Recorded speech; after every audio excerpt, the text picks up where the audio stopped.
చిన్న లడ్డూల గురించి కూడా నీ సరికి ఆదరించుకో ప్రభా. నేను యెహోవా ఇచ్చే బహుమానం తండ్రి ప్రభా, ఎంతో గొప్ప తండ్రి ప్రభా. అవునా అవునా ఈ కుటుంబాన్ని నీ సరికి ఆదరించుకొని కుటుంబ ప్రార్థన నీ కృప నీ దీవెన నుంచి నడిపించమని మేము తగ్గించుకుని నీ నామాన్ని ఇచ్చేస్తూ మమ్మల్ని అందరినీ శిరసాట మరుగు చేసుకున్నామని మా ప్రభువు రక్షకుడు యేసయ్య పరిశుద్ధ నామమున అడిగి వేడుకుంటున్నాం మా తండ్రి.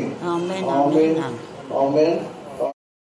సుఖ శాంతియే నాకు నీదు కౌగిలిలో, నిత్య సుఖ శాంతియే నాకు నీదు కౌగిలిలో, శాశ్వతమైనది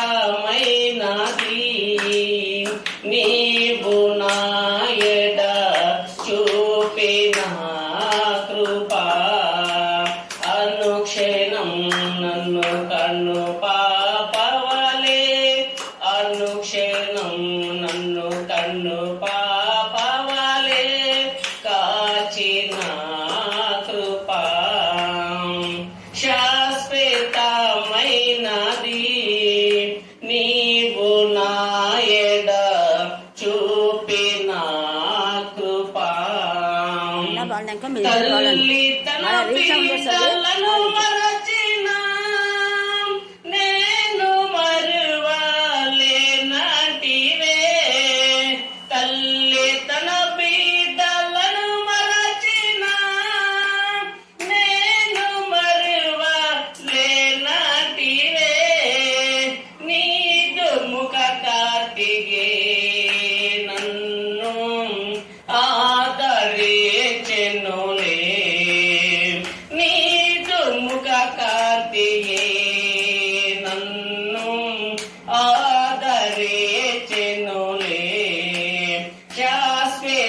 శాశ్వతమైనది నీవు నా ఎడ చూపిన కృపా.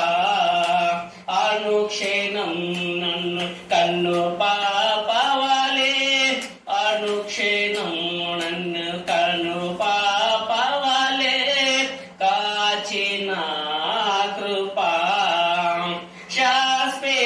శాశ్వతమైనది నీవు నా ఎడ చూపిన కృపా.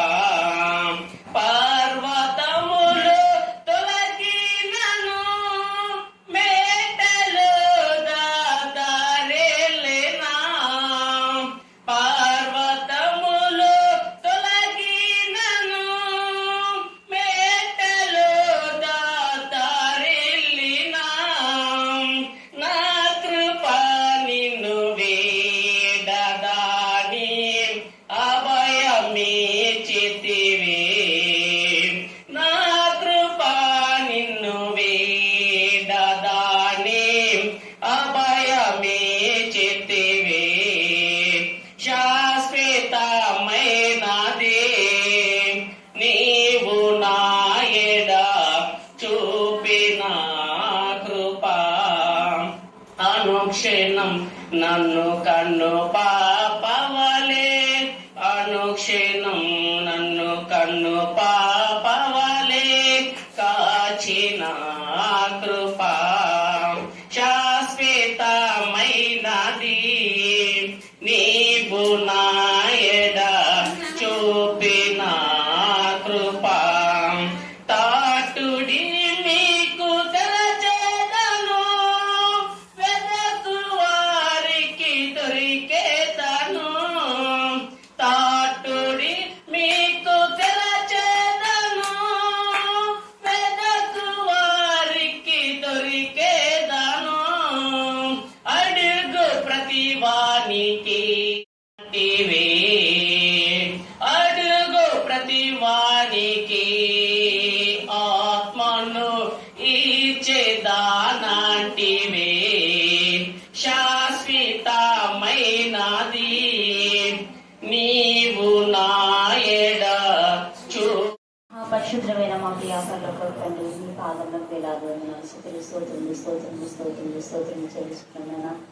నా తండ్రి గత కాలం అంతా వాళ్ళు ఎంతగానో కంటికి రేపలా కాల్చి కాపాడే దేవానికి స్తుతులు స్తోత్రులు స్తోత్రులు స్తోత్రులు ప్రభా. నేడి మరొక దిన మందునైనా మేమందరం నా తండ్రి అయా గుంపుగా కూడుకొని మోసం మా అమ్మ వాళ్ళ ఇంట్లో నా తండ్రి వాళ్ళందరినీ సమకూర్చిన దేవానికి స్తుతులు స్తోత్రులు స్తోత్రులు స్తోత్రులు దేవ మాకు ఇచ్చిన అయ్యా దైవజనులని అమ్మగారిని బట్టి స్థుతులు స్తోత్రులు స్తోత్రులు. ప్రతిరోజునైనా అయ్యా నా తల్లి ఇలాంటి కోరికలు మీరు ఎన్నో జరిపిస్తూనైనా ఎన్నో అద్భుతములు ఆశ్చర్యకారాలు జరిపిస్తున్న దేవానికి స్తోత్రం. ప్రతిరోజు అయ్యా నీ బలమైన వాక్యం నైనా నీ ప్రేమ గల వాక్యం కృపగల వాక్యంతో నా తండ్రి వాక్యమైన దేవ మమ్మల్ని ప్రతిరోజు బలపరుస్తున్న దేవానికి స్థుతులు స్తోత్రులు స్తోత్రం ప్రభా. నీ వాక్యమే మా పాదంలో దీపము, నీ వాక్యమే మా త్రోవలకు వెలుగై ఉన్న దేవానికి స్థుతులు స్తోత్రులు స్తోత్రులు స్తోత్రం ప్రభా. మమ్మల్ని ప్రేమించి మా పాపముల నిమిత్తమే మా దోషముల నిమిత్తమే మా అపరాధముల నిమిత్తమై మేము నలగబట్టపడాల్సిన మేము శిక్షకు పాత్రమైన మా కోసం నా తండ్రి మీరు ఎంతగానో ప్రేమించి మీ ప్రియకుమారుడైన ప్రభువైన యేసుక్రీస్తు వారిని ఈ లోకానికి పంపించి తన శిలువ రక్తం ద్వారా మమ్మల్ని అందరినీ శుద్ధీకరించిన గొప్ప తండ్రి మీకే స్తుతి స్తుతి స్తుతి స్తోత్రం స్తోత్రం ప్రభా.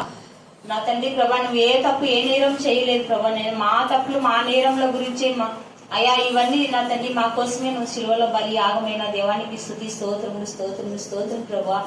యేసయ్యానికి స్తోత్రములు స్తోత్రములైనా మమ్మల్ని ప్రేమించిన దేవానికి స్తోత్రమైనా మేము ఇలా బ్రతికున్నామంటే కేవలం నీ కృపా నీ దయ ప్రభా. నా తండ్రి లెక్కలేనన్ని సార్లు మేము ఎన్నో సార్లు అయా లోకంలో నా తండ్రి చీకట్లో మగ్గిపోతున్న మమ్మల్ని ఎంతగానో కనికరించిన దేవానికి స్తుతి స్తోత్రం. నీ కనికరి చొప్పున మేమందరం బ్రతికున్నాం దేవా. అయ్యా నా తండ్రి మేము ఇలా కదులుతున్నామంటే కేవలం నీ కృప ప్రభు. మాకున్న ఆస్తి కాదు మాకున్న ఉద్యోగాలు కాదు మాకున్న డబ్బు కాదు మాకున్న జ్ఞానం కానే కాదు ప్రభా. కేవలం నీ కృపను బట్టి మేమందరం బ్రతుకుతున్నాం దేవానికి స్తుతులు స్తోత్రములు స్తోత్రములు చెల్లించుకుంటున్నాం నేనా. అయా ఈ సమయంలో నా తండ్రి మోసం అమ్మ వాళ్ళ ఇంట్లో నా తండ్రి మరి కూడిక ఏర్పాటు చేసిన దేవానికి స్తుతులు స్తోత్రం. నా కృతజ్ఞత కూడిక పెట్టుకోవడానికి మీరు ఇచ్చిన కృపను బట్టి వందనాలు స్తోత్రం దేవా. మా అమ్మ విషయంలోనైనా మీరు ఎంతగానో నా బిడ్డ నా తండ్రి మరి ఛాయలకు వెళ్ళిన బిడ్డను నువ్వు ఎంతగానో కనికరించి బ్రతికించిన దేవానికి స్తుతులు స్తోత్రం దేవా. మరి అత్త కూడా నా తండ్రి ఆశీర్వాదం అత్త కూడా ఎంతగానో అనారోగ్యంతో బాధలతో ఉన్నప్పుడు నువ్వు ఎంతగానో కృప చూపించావు. నేను అమ్మగారు మరి దైవజనుల అమ్మగారు సలోమక్క గారు నా తండ్రి ఎంతగానో ప్రతిరోజు ప్రార్థనలు నీ సన్నిధిలో జ్ఞాపన ప్రార్థనలు చేస్తున్నప్పుడు కనికరించిన దేవానికి స్తుతులు స్తోత్రం నేనా. అవునైనా అలా నాడు అబ్రహాం నిమిత్తమై లోతు కుటుంబాన్ని లోతును కాపాడిన దేవానికి స్తుతులు స్తోత్రం నేనా. వారు నా తండ్రి మరి కాపాడమన్నప్పటికీ నేను మరి లోతు భార్య మరి వెనక్కి తిరుగు చూశాంగం అయిపోయింది. మరి నా తండ్రి లోతు బిడ్డలు కూడా నా తండ్రి బయటికి తీసుకొచ్చినప్పటికీ కూడా మరి నా తండ్రికి విరోధమైన పనులు చేసి నా తండ్రి శాపగ్రస్తమైన విధంగా బ్రతికినారు ప్రభా, జీవించినారు ప్రభా. మరి నా తండ్రి మాము కూడా అనేకమైన సార్లు మీరు దైవజనుల ద్వారా వాళ్ళు బ్రతికించి బయటకు తీసుకొచ్చినప్పటికీ 14వ అధ్యాయము 4 నుంచి 7 వరకు చదువుతున్నాను. వారు విశ్వాసఘాతకులు కాకుండా నేను వారిని గుణపరుచుదును. వారి మీద ఉన్న నా కోపం చల్లారెను. మనస్ఫూర్తిగా వారిని స్నేహితును. చెట్టునకు మంచు ఉన్నట్లు నేను అతని గుండును. తామర పుష్పం పెరుగునట్లు అతడు అభివృద్ధి నందును. లెబానోను పర్వతము దాని వేలు తన్నునట్లు వారు తమ వేలు తన్నుదురు. అతని కొమ్ములు విశాలముగా పెరుగును. ఒలీవ చెట్టునకు కలిగినంత సౌందర్యము అతనికి కలుగును. లెబానోనుకున్నంత సువాసన అతని కుండును. అతని నీడయందు నివసించువారు మరలి వత్తురు. ధాన్యం వలె వారు తిరిగి మొలతురు. ద్రాక్ష చెట్టు వలె వారు వికసింతురు. లెబానోను ద్రాక్షరసము వాసన వలె వారు పరిమళింతురు. దేవుడి లేఖన భాగాన్ని మనం వినికిలో దీవించి ఆశీర్వదించిన గాక ఆమేన్. లైఫత్వాన్ని ప్రార్థిస్తాం. అపవాది అనేక మార్లు అతని కుటుంబాలు శోధన నుంచి విడుదల పొందడానికి మీకు దయచేయమని ప్రార్థిస్తాం. దేవా శోధన ఎప్పుడు వస్తుంది, ఎందుకు వస్తుందని మేము ఆత్మ పరిశీలన చేసుకోవడానికి మీకు దయచేయండి. శోధనలో ప్రవేశించకుండా మెలుకోవండి ప్రార్థన చేయండి అని మీరు సెలవిచ్చారు. స్తోత్రం దేవా, మీకే స్తోత్రం, మీకే స్తోత్రం, మీకే స్తోత్రం, మీకే స్తోత్రం, మీకే స్తోత్రం. మీ కృపా ప్రేమ మహదైశం అనేక కుటుంబాలు ఇక్కడికి నడిపించారు. దేవా ప్రతి కుటుంబంలో మీ రక్తాన్ని ప్రోకించమని ప్రార్థిస్తున్నాం. ప్రతి కుటుంబం నీకు మహిమకరమైన విధానంలో దేవా నిన్ను గణపరిచే వెళ్ళగా ఉండటానికి మీకు నిర్మాసాన్ని దాయించండి. ప్రతి కుటుంబం యథార్థమైన జీవితం జీవించడానికి తండ్రి జీవ మార్గంలో, సత్య మార్గంలో, నీతి మార్గంలో, మీకు ఇష్టమైన మార్గంలో నడవడానికి మీ కృపాసాన్ని దాయించుగాక. మీరు ఆకలి సమీపంగా ఉండగా లోతు భార్య లాంటి జీవితం వాళ్ళ నుంచి విడిపించమని ప్రార్థిస్తున్నాం. విశ్వాస ఘాతకులు కాక చేసిన మేళ్లను ఎప్పుడు జ్ఞాపకం చేసుకుంటూ దేవా కృతజ్ఞత కలిగి నిన్ను గుణపరచడానికి మీకు దయచేయమని మమ్మను మా ఆత్మను మీ చిత్రగా సమర్పిస్తూ మరొకసారి ఆహ్వానించిన నా తండ్రి అన్నకు మీరు ఇచ్చిన ఆరోగ్యాన్ని, బలాన్ని, శక్తిని, నెమ్మదిని, సమాధానం, ధైర్యం బట్టి నేను స్తుతిస్తూ పిల్లలందరినీ మీ జ్ఞానాత్మతో నింపమన్నా చేసినామని ప్రార్థిస్తున్నాం తండ్రి. ఆమేన్, ఆమేన్, ఆమేన్. క్రమంలో ఆది కాండం నుంచి ప్రకటన వరకు మనం బైబిల్ స్టడీ ధ్యానించేటప్పుడు ఎక్కువగా నేను ఈ లేఖన భాగాలు చెప్పాను. దాదాపు 7 మార్లు చెప్పిందని ఇది. అంటే 35 సంవత్సరాలు, అంటే 7 మార్లు మనం విన్నాం. 5 సంవత్సరాలకు ఒకసారి బైబిల్ మనం పూర్తి చేసుకుంటాం. ప్రతి అధ్యాయంలో ప్రతి వచనము, ప్రతి పదాన్ని కూడా. ఇప్పుడు ఈ సమయమందు మనం చూసినట్లయితే ఇక్కడ అంటున్నాడు కదా 4వ వచనంలో ముందర, వారు విశ్వాసఘాతకులు కాకుండా నేను వారిని ఏం చేస్తాంట గుణపరచుదును. ఒకటి విశ్వాసఘాతకం అనేది ఉండకూడదు. ఎందుకు అంటే నేను ఇది చెప్తానని కూడా ఆ రోజు మనకి తెలియదు. రోజు మనం ప్రార్థన చేసిన తర్వాతనే కదా మనం వాక్యం తెలియదు. రోజు మనం ఏమని చేసింది ప్రార్థన చెప్పాలి. ఆత్మ ఎలాగ సంచారం చేస్తున్నది మీకు చెప్పడానికి రోజు మరి ఈ టాపిక్ సంబంధించి ఏం చేసింది ప్రార్థన. లోతు భార్య గురించి చెప్పింది, అవునా కదా, విన్నారా మీరు? లోతు భార్య ఎందుకు ఈ మాట అంటే, మామూలుగా నేను ఇక్కడ వీళ్ళ ఇంటికి తక్కువలోనే ఉన్నప్పుడు కొన్ని సంవత్సరాల క్రితం, ఒక 3 సంవత్సరాలు 4 సంవత్సరాలు ఉన్నాను నేను అక్కడ. అప్పుడు అంతా వీళ్ళంతా వచ్చారు, ఈ అక్క వీళ్ళంతా చదువుకోవడానికి. గుర్తుందాక మర్చిపోయినా అక్షరాలు కాకుండా అందరూ వేలు ముద్దలు వేసేవాళ్ళు. మీరు అలా వేలు ముద్దలు వేయకూడదని అనియత విద్య, అంటే పెద్దలకు విద్య, అడల్ట్ ఎడ్యుకేషన్ అనమాట. అప్పుడు చాలా ఒక దాదాపు 30-40 స్త్రీలు వచ్చేవాళ్ళు. సంఘంలో 2-3 వచ్చేవాళ్ళు. అప్పుడు ఇక్కడ వచ్చే వాళ్ళందరినీ అక్కడికి శ్రీలకూడానికి నడుపుతుంది. దీని రెగ్యులర్ ఇలా ఇంట్లో ఏది చేసినా మొదట ఖచ్చితంగా నాకు పంపించారు. చిన్నప్పటి నుంచి ఆ పిల్లలు 4, పెద్ద పాప లేదు ఎక్కువ, వీళ్ళే. తర్వాత ప్రశాంత్ ఇంకా దాదాపు ఒక 7 సంవత్సరాల దాకా ఆత్మీయంగా ఎదిగింది నా దగ్గర. హల్లెలూయా, హల్లెలూయా, హల్లెలూయా. అంటే దేవుడు, మనం ఎంత దేవుని ఆరాధిస్తామో అంత ఆశ్రయం. దేవుడు విశ్వాసఘాతకుడు కాదు. అది అంతా ఉంది కాబట్టి ట్రైనింగ్ చేయగలిగింది. దేవుడు అద్భుత రీతిగా మంచి రక్షణించినాడు. బాబు పాట పాడేటప్పుడు మీరు విన్నారు కదా, ఎంత ఆత్మీయమైన విధానంలో పాడారు. అట్లాంటి ఒక వ్యక్తిని దేవుడు ఈ కుటుంబానికి ఇచ్చాడంటే దేవుని యొక్క కృప.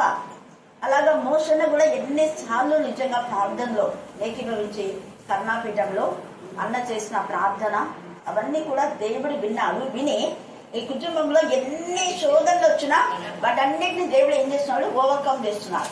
అందుకని ఇక్కడ ఏమంటున్నాడు అంటే, చూడండి, వారి మీదనున్న నా కోపం చల్లారు. దేవునికి ఎప్పుడు మన మీద కోపం వస్తుంది అంటే, మనం దేవుణ్ణి స్తుతించవలసినంతగా స్తుతించినప్పుడు, ఆరాధించవలసినంతగా ఆరాధించినప్పుడు, దేవుడు చేసిన మేళ్ళని మర్చిపోతే దేవునికి ఏమొస్తుంది, అందరూ చెప్పారా, కోపం వస్తే ఏం చేస్తాడు,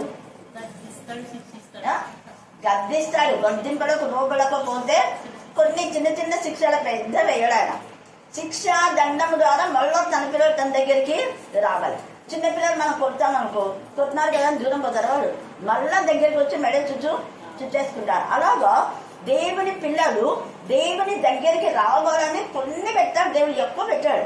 అందుకే అంటాడు, సహింపగలగనంత కంటే ఎక్కువ మిమ్మల్ని శ్రమపరచను అన్నాడు. ఎన్ని విధాలుగా నిజంగా ప్రశాంతికి దేవుడు సహాయం చేశాడంటే చెప్పలేనన్ని విధానాలు.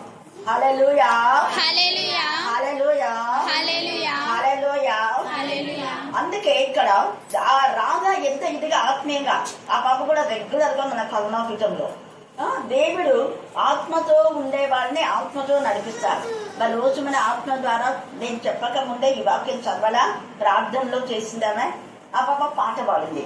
ఇక్కడ దేవుడు కూడా మనకి ఇచ్చిన వాక్యం ఏంటంటే, చూడండి, కొంతకాలమైన కోపం తర్వాత మనస్ఫూర్తిగా వారిని ఏం చేస్తాంటే దేవుడు స్నేహితుడు. మనస్ఫూర్తిగా ఇష్టపూర్తిగా మనం దేవుని ఇష్టంగా స్తుతించినా ఆరాధించకపోయినా, ఇష్టమన్నా లేకపోయినా, మన మందిరాలకు దేవుని సన్నిధికి వెళ్ళినా, దేవుడైతే మన పట్ల ఎంత ఇష్టం కలిగి ఉన్నా అంట. ఎలాంటి ఇష్టం అంటే, చెట్టుకు మంచు ఉన్నట్లు నేను అతని కుంజును అంటాడు.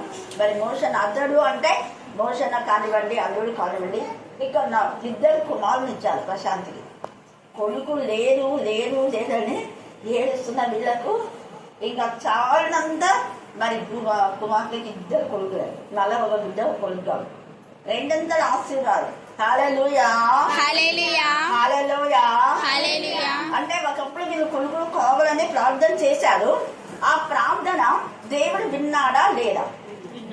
మళ్ళీ చెప్పాలా? మళ్ళీ చెప్పాలా? ఎలాగ విన్నాడు? కొడుకులు అంటే అల్లుడు ఇచ్చినాడు, మళ్ళా మరమల్ని 2 ఇచ్చినాడు.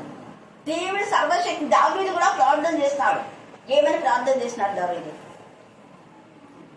దావీదు ఏం ప్రార్థన చేసినాడు చెప్పాలా? ఏంది ఎన్నిసార్లు విని మీరు ఏం చెప్పలేకపోతున్నారు? దావీదు ప్రార్థన ఏమని విన్నాడు?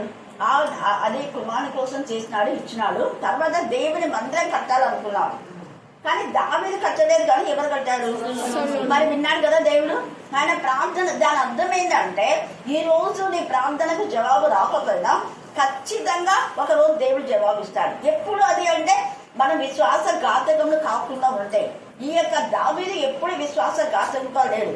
కానీ కింగ్ సౌల్ అయితే ఎన్ని మార్లు తనను కాపాడితే కూడా విశ్వాస ఘాతకుడు అయిపోయి అనేక మార్లు దావీదును చంపాలి చంపాలి చంపాలి అనుకున్నాడు. చేసిన మేళ్ళన్నింటినీ మర్చిపోయినాడు. ఈ రాత్రి కాల సమయంలో దేవుడు చేసిన మేళ్ళని ఎప్పుడు ఎన్నడూ మరవకూడదు. నేను ఎన్నిసార్లు మీకు గుర్తు చేస్తున్నా, 40 సంవత్సరాలు జరిగిన విషయాలు కానివ్వండి, ఇక్కడ ప్రతిదీ మీకు గుర్తు చేసేది ఎందుకంటే దాన్నే కృతజ్ఞత అంటారు. ఏమంటారు? ఎన్నిసార్లు ఆరోగ్య మూర్తంకు కానీ, కోర్స్ జరగాలి, డిక్షన్ జరగాలి, స్టాండర్డ్ జరగాలి, వాళ్ళందరూ ఎందుకు గుర్తు చేసుకుంటామంటే వాళ్ళు ముస్లింకి వచ్చారు మన ప్రాంతం. వాళ్ళు యూదులైనటువంటి వాళ్ళు చెదరిపోయారు.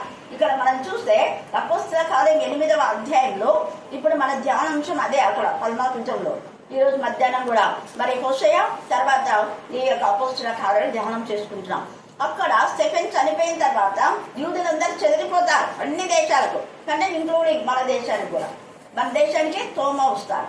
తోమా ద్వారా ఇంకా అనేక మంది బంధువుల సంబంధికులను బట్టి మనకంతా కూడా దేవుడు రక్షణ కలుగజేస్తున్నాడు. ప్రవచనం అది యూదుల ద్వారానే రక్షణ. అయితే యూదుల ద్వారా రక్షణ వచ్చి సంఘం బాగా విస్తరించబడుతున్నప్పుడు అపవాది ఎంతగానో బాధ పెట్టాడు. అలాగే ఈ కుటుంబం బాగా ప్రశాంతికి పెళ్ళైపోయిందని సంతోషంతో కొడుకు పుట్టినాలని బాగా ఆనందిస్తున్నప్పుడు సైతం ఏదో ఒక శోధన దొరుకుతుంది. కానీ వాటన్నిటిపైన మళ్ళీ దేవుడు ఓవర్కమ్ చేస్తాడు. అందుకని ఇక్కడ ఏమన్నాడు? చెట్టు మంచునకు ఉన్నట్లు నేను అతనికి ఉండును అంటే దాని అర్థం ఏంటంటే ఎల్లప్పుడూ మీతో ఉంటాను అని అర్థం.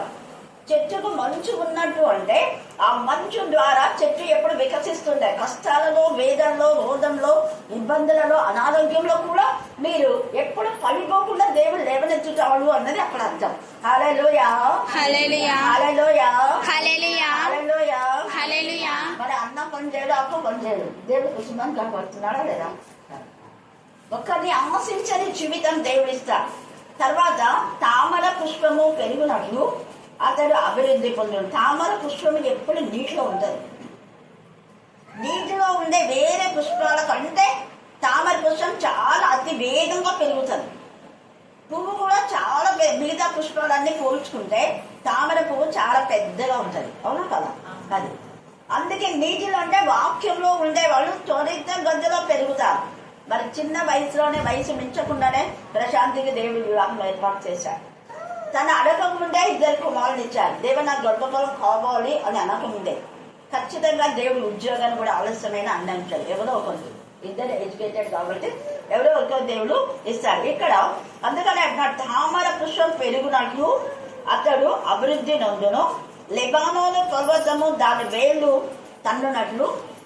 చదవండి. తమ వేళ్ళు తన్నులు, అతని కొమ్ములు విశాలంగా పెరిగింది. అతని కొమ్ములు అనే మాటలో అర్థం ఏంటంటే పిల్లలు. కొమ్ములు అంటే ఎవరు?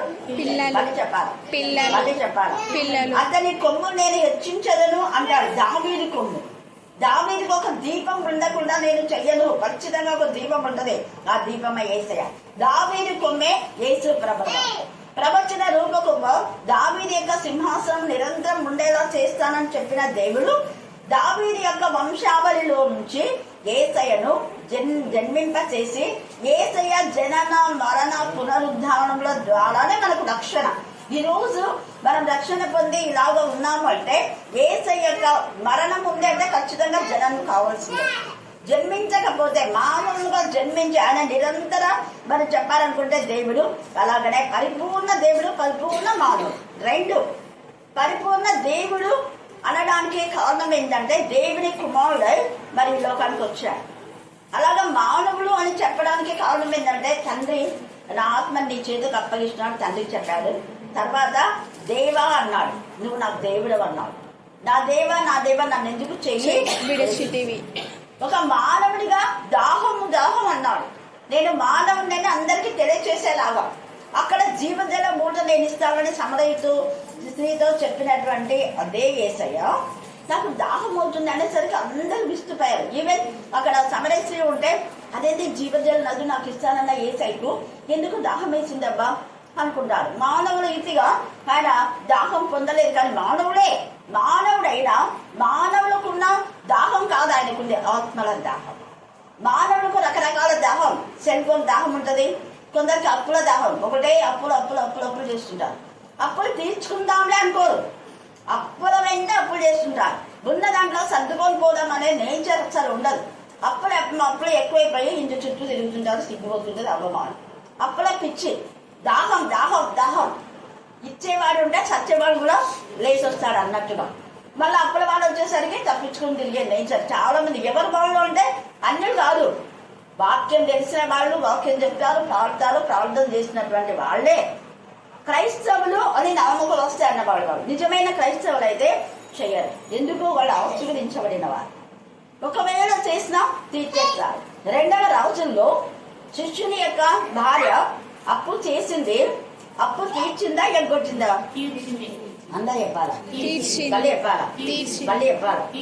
ఆమె విధవరాలు, ఆమె పేదది, పిల్లలు కూడా పనిచేసేది లేదు, కానీ దైవజనుడి దగ్గరికి వెళ్ళింది. ఆమె ఎవరి దగ్గరికి వెళ్ళింది? దైవజనుడు న్యాయంగా చెప్పినాడా అన్యాయంగా చెప్పినాడా? ఏమని చెప్పినాడు? న్యాయంగా. వద్దమ్మా ఒకరు సొమ్ము మనకి, మనం దేవుని పిల్లలం కదా, అది వాళ్ళకి వస్తాను చూద్దాం, ఖచ్చితంగా ఇవ్వాలి. కాబట్టి ఏం పర్వాలేదు, నువ్వు దైవజనుడి దగ్గరికి వచ్చావు కాబట్టి దేవుడు నీకు అద్భుత కార్యం చేస్తాడు. ఆమె విధేయతగా వెళ్ళింది దైవజనుని మాటకు. ఎందుకు దైవజనుడి దగ్గరికి వచ్చింది ఆమె? వేరే ఎంతమందో దైవజనులు ఉంటారు కదా, వాళ్ళందరి దగ్గరికి పోవచ్చు. వాళ్ళ దగ్గరికి పోతే ఆమె బ్లెస్సింగ్స్ రాదు. మరి చెప్తున్నా, ఏ దైవజనుడి దగ్గర అయితే ఆమె భర్త శిష్యుడుగా ఉన్నాడో విశ్వాస ఘాతకురావు కాడాను, అదే దైవజనుడి దగ్గరికి వచ్చింది.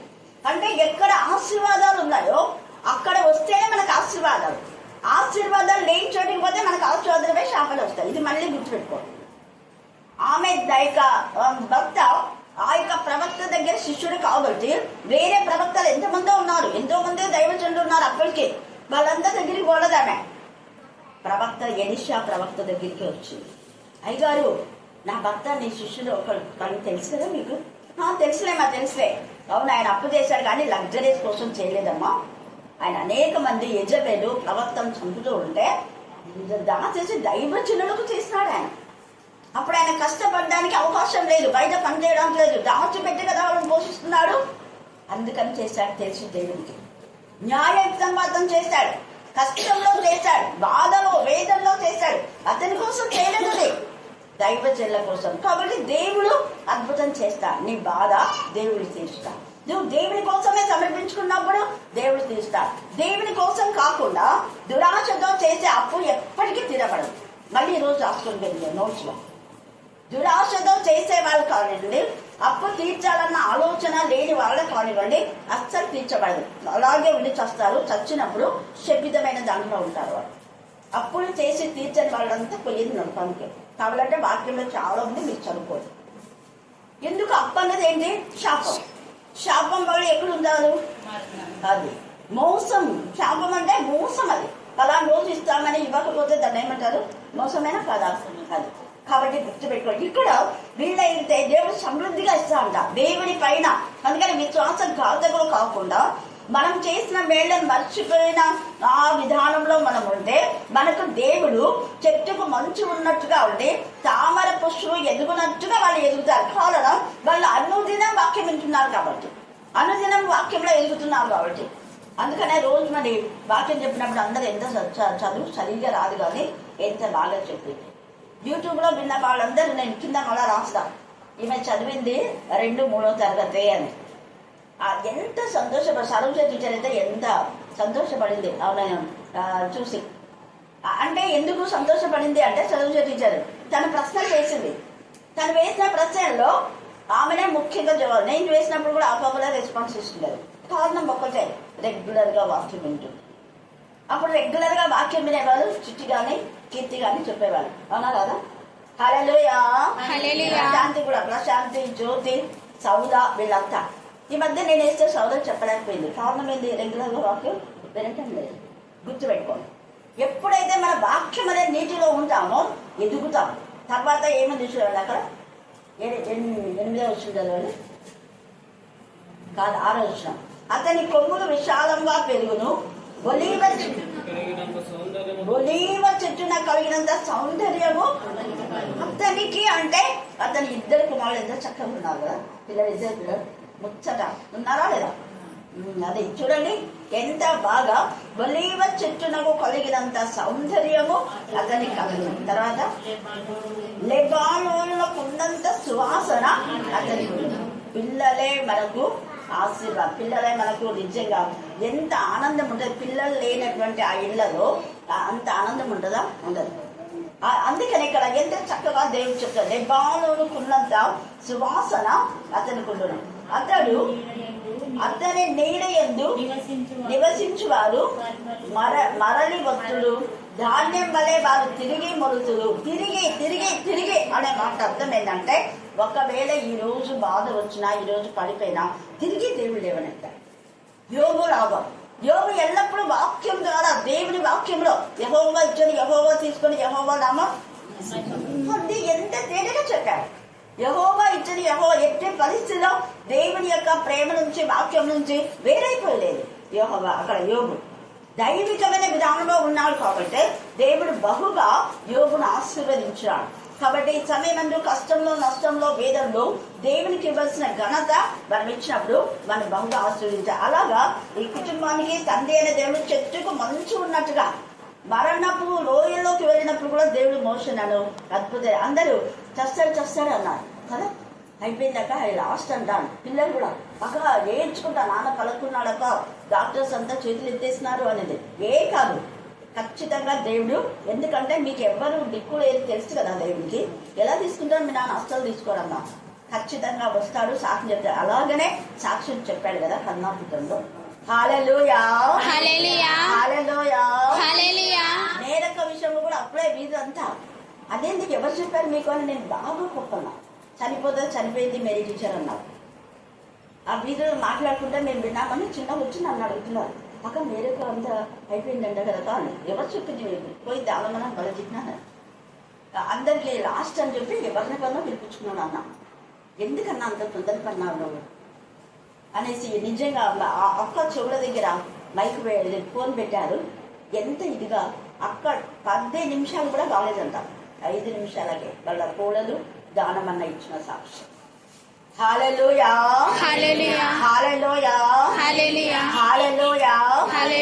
అలాగా శారం కూడా. ఇవన్నీ ఏం చెప్తున్నా? మీ మధ్య సాక్ష్యాలు.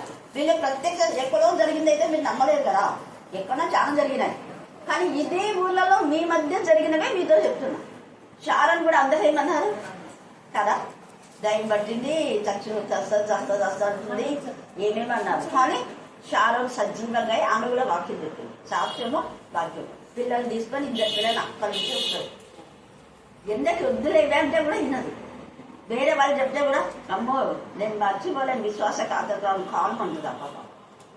కొన్నిసార్లు నచ్చలేవులే, నువ్వు వద్దు కానీ 2 పిల్లలు పెట్టుకోని అంటే కూడా అస్సలు వినదు. హల్లెలూయా. 5 మంది ఎవరైనా వాళ్ళ మీద పిల్లలు చేసి చక్కగా వాక్యం చెప్పారు పిల్లలు. నేను మధ్యాహ్నం చదవదు కదా రోజు మనం ఎంత బాగా పెట్టినారు పిల్లలు. ఎందుకు నేను మాకు చెప్తున్నా అంటే, దేవుడు చేసిన మేళ్ళని మరిస్తున్నప్పుడే మనకు శోధనలు, వేదనలు, రోదనలు, ఎంతో కలతలు అన్నీ. కానీ దైవికంగా ఉన్నారంటే ఎప్పుడైనా బ్లెస్సింగ్స్. అది గుర్తుపెట్టుకోండి. మరి రోజు మనం అనుకోవాలి ఆమె పైన అక్షరాలు కడతాను, జయంతి పైన ఎంత బాగా గ్లోరీ. అసలు గ్లోరీది ఇల్లు అయితే మీరు చూడలేదు. దేవుడికి ఎంత మహిమకరం. దాదాపు కింద పైన కలిసి 12 రూమ్లు పెద్దగా. కారణం ఒక ప్రవచనం. నేను చెప్తా, దేవా ఇక్కడికి వచ్చే ప్రతి ఒక్కరూ నాకు ఇచ్చిన విద్య ఇవ్వండి, నాకు ఇచ్చిన ఉద్యోగం ఇవ్వండి, రక్షణ ఇవ్వండి. ఎవరికి ఆశించకుండా సొంత గృహాన్ని వాళ్ళకి ఇవ్వాలి. అందరికీ అలాగని జయంతి కానీ, గ్లోరీ కానీ, తర్వాత ఎమ్మెల్యే అని ఉండేది బాబన్న మద్దల గుర్తుందన్న నీకు? ఎమ్మెల్యే సంఘ పెద్ద వాళ్ళకు బంధువు ఎమ్మెల్యే తెలుసా? అప్పుడు ఉండేది ఇక నా దగ్గర అప్పకు తెలిసిండేది. ఎమ్మెల్యే వాళ్ళందరూ మర్చిపోయినట్టుంది. ఆశీర్వాదం బాబన్న మద్దలు వాళ్ళంతా మొత్తం వరుసగా ఒక 10 మంది దాకా పడుకుంటుంటారు. అందరికీ బ్లెస్సింగ్స్. ఇంకా మధ్య వాళ్ళకైతే అన్నారు ఏకంగా సొంతగా చర్చి సంఘాన్ని పెట్టాడు. జాస్వన్న కానివ్వండి, పాల్ ఆగస్టులు, తర్వాత రత్నప్రభ. ఎందుకు నేను చెప్తున్నా అంటే దేవుడి చెట్టుకు మనసు ఉన్నట్టుగా తన బిడ్డలకు ఉన్నప్పుడు కొరత అనేది ఉండదు. సహవాసంలో ఏ సహవాసంలో మనం ఉన్నామని ఆత్మ పరిశ్రమ మనం చేసుకొని దేవునికి మహిమకరంగా వాక్యపు లోతుల్లో మనం అంటే తామర పుష్పం పుష్పించినట్లుగా చెట్టుకు మనసు ఉన్నట్లుగా మరి మన యొక్క ఆధ్యాత్మిక సౌందర్యంలో దేవుడు వెదగచేస్తాడు. ఆధ్యాత్మిక సౌందర్యం చక్కగా పాడి ప్రార్థన చేసి దేవునికి మహిమకరంగా మనుషులు చూడాలని పాడడం కాదు, మనుషులు చూడాలని స్తుతి చేయండి, చప్పలు కొట్టండి అంటే బయటపై చండాలమైన పనులు అదే చేతులతో అదే దేవునికి ఇష్టమైన సౌందర్యం కాదు. అది కొంత అంటారు చూడు, బలుపు అంటే అది ఊరు అంతే, బలం ఏముండదు, వాళ్ళు ఏం పని చేయలేదు. అలాగా దేవుడు నిజమైన ఆధ్యాత్మిక సౌందర్యాన్ని దేవునికి ఇచ్చి బలపరిచి పట్టుకొని చివరి దాకా దేవుడిని నడిపిస్తాడు. దేవుడు ఈ లేఖన భాగాన్ని దీవించి ఆశీర్వదించుడు గాక. ఆమేన్, ఆమేన్, ఆమేన్. సౌదామనికి మీ ఘనమైన శ్రేష్టమైన పాదములకు వెళ్ళని వందనములు, స్తుతులు, స్తోత్రములు, స్తోత్రములు, స్తోత్రములు, స్తోత్రములు చెల్లించుకొంచున్నాం ప్రభా. మరి దినాన్ని చూడకెందరో మంటికి మండగా కేవలం నీ యొక్క కృప ద్వారా, నీ యొక్క రక్షణ ద్వారా ప్రభా మమ్మల్ని అందరినీ సజీవ సంఖ్యలో వచ్చిన దేవా మీకే స్తోత్రములు, స్తోత్రములు, స్తోత్రములు చెల్లించుకొంచున్నాం మెస్సియా. మరి ముఖ్యంగా ఎక్కడైతే నా నామం బట్టి 2-3 కూడా ప్రార్థిస్తున్నారో వారి మధ్య నేను ఉంటాను సెలవిస్తున్న దేవా. మరి మీరు కూడా మా మధ్య నుంచి దేవుడు నమ్ముచున్నాం మెస్సియా. ఇదిగో ప్రభా ఈ గృహం మంది చేయబడి ప్రార్థన మీద నీ యొక్క కైదృష్టి నిలిచిన విధానం బట్టి కూడా మీకే స్తోత్రములు, స్తోత్రములు, స్తోత్రములు చెల్లించుకొచ్చున్నాం మెస్సియా. ఇంతవరకు అమ్మగారు చెప్పిన వాక్యం బట్టి కూడా మీకే స్తుతులు, స్తోత్రములు, స్తోత్రములు, స్తోత్రములు చెల్లించుకొచ్చున్నాం మెస్సియా. మరి ఆ యొక్క వాక్యం మా హృదయంలో ప్రభా 30-60 నిరంతలుగా ఫలించడానికి నీ యొక్క కృప దైశ్యమని వేడుకుంటున్నాం మెస్సియా. మరి ముఖ్యంగా ప్రభా యొక్క గృహంలో ఉన్న ప్రతి ఒక్క బిడ్డ కోసం ప్రార్థిస్తున్నాం మెస్సియా. ప్రతి ఒక్కరిని దీవించండి, ఆశీర్వదించమని వేడుకుంటున్నాం మెస్సియా. ప్రభా ఎల్లప్పుడూ నీ అందు భయం బుద్ధి కలిగి ప్రభా నేను స్తుతించి ఆరాధించడానికి ప్రభా గృహంలో నివసిస్తున్న ప్రతి ఒక్క బిడ్డకు నీ యొక్క జ్ఞానం దైశ్యమని వేడుకుంటున్నాం మెస్సియా. ఇక్కడ చేరిన బిడ్డలందరినీ కూడా నీ యొక్క జ్ఞానంతో నింపమని వేడుకుంటున్నాం మెస్సియా. ఏ ఒక్కరు కాలికుదంతో వెళ్లకుండా ప్రభా నీ యొక్క మెండైన వాకుల చేత మమ్మల్ని అందరినీ దీవించి పంపుతుందని నమ్ముతున్నాం మెస్సియా. దీవించినందుకే మీకే స్తోత్రములు, స్తోత్రములు, స్తోత్రములు చెల్లించుకుంటున్నాం మెస్సియా. అమ్మగారిని దీవించండి, ఆశీర్వదించండి మెస్సియా. అమ్మగారి వెళ్ళే ప్రతి స్థలం అందరూ ప్రభా మీ యొక్క సన్ని తోడుగా ఉంచి నడిపించిన విధాన్ని బట్టి కూడా మీకే స్తుతులు, స్తోత్రములు, స్తోత్రములు చెల్లిస్తూ ఇక్కడ చేరిన బిడ్డలందరినీ ప్రభా యొక్క గృహంలో ఉన్న ప్రతి ఒక్క బిడ్డను కూడా మీరు దీవించి ఆశీర్వించి మీ యొక్క మెండైన దీవెనలు ఆశీర్వాదములను కుమ్మరించడానికి మీకే స్తుతులు, స్తోత్రములు చెల్లిస్తూ యేసు శక్తిగా నామమున ప్రార్థించి ఘనపరచి కీర్తించి స్తుతించి అడిగి పొందున్నాము తండ్రి. ఆమేన్, ఆమేన్.